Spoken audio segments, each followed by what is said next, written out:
We are Santiago, Daniela, and Denise, and we are going to talk about USA immigration issues. Well, here's the map. That is Mexico and United States. I'm going to tell you where are the zones or the places that illegal people cross to United States that is more risk for them or dangerous. Here is Coahuila and Chihuahua, and there is the Rio Bravo, and they pass to San Antonio. And there is Sonora, there is the Tucson Desert, and they cross for them too. In 2016, nearly of 11,007,500 Mexican were immigrants, and what Donald Trump ignores is that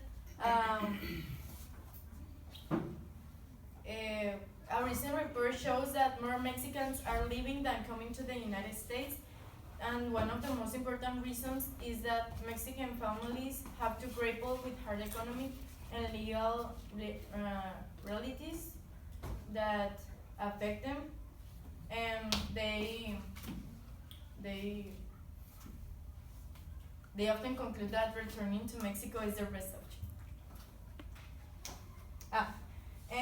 In 2000, the 63% of all the immigrants, of the total immigrants, were Mexicans. This number decreased to today that the 6% of the total immigrants are Mexicans, and are decreasing the numbers. I'm going to talk about the factors of why immigrants cross to United States.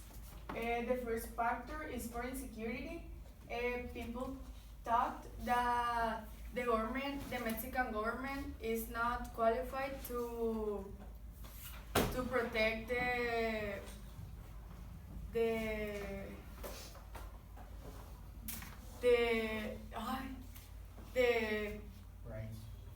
the people. And other factor is foreign economic risk. If we compare some people Mexican people in the United States with $7.25 by the hour, that will be 140 pesos. And in Mexico they win only 73 pesos, and that is a big different. And other factor is better opportunities in education and a better job. What are cities with more Mexicans?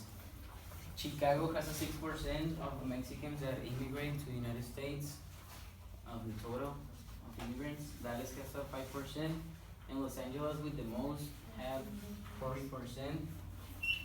And that is because Los Angeles is very close to the frontier, to the border, and there are a lot of jobs there. This graphic shows that there's a total of 34.6 million of immigrants in the United States. And the graphic is from 1980 to 2013.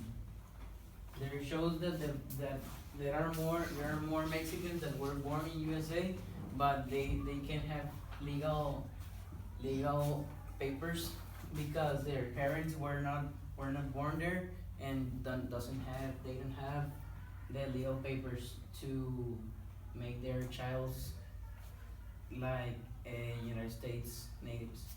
And there are the ones that were born in Mexico, but they passed the border illegally, and they're staying there. And these were most adults because they had to cross the border to get more jobs and stuff. How does Donald Trump affect Hispanic and Latin people? The percentage of racism has increased of 40% since Donald Trump gained popularity and became president of the the cities with most racism has been New York, California, Pennsylvania, Maryland, and Michigan. Donald Trump is very racist and only thinks of the economy of United States and their natives and what he and he ignores that as Daniela said that the jobs of that Mexican take are the most gross, less paid, and hard-working jobs, and that most of the United States natives won't take because they're most of them lazy and they don't want to work.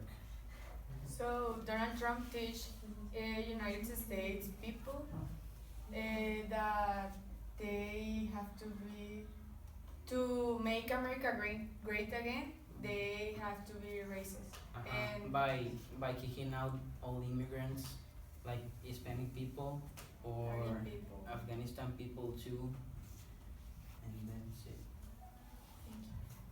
Thank you. Okay, thank you. That's it. Very good.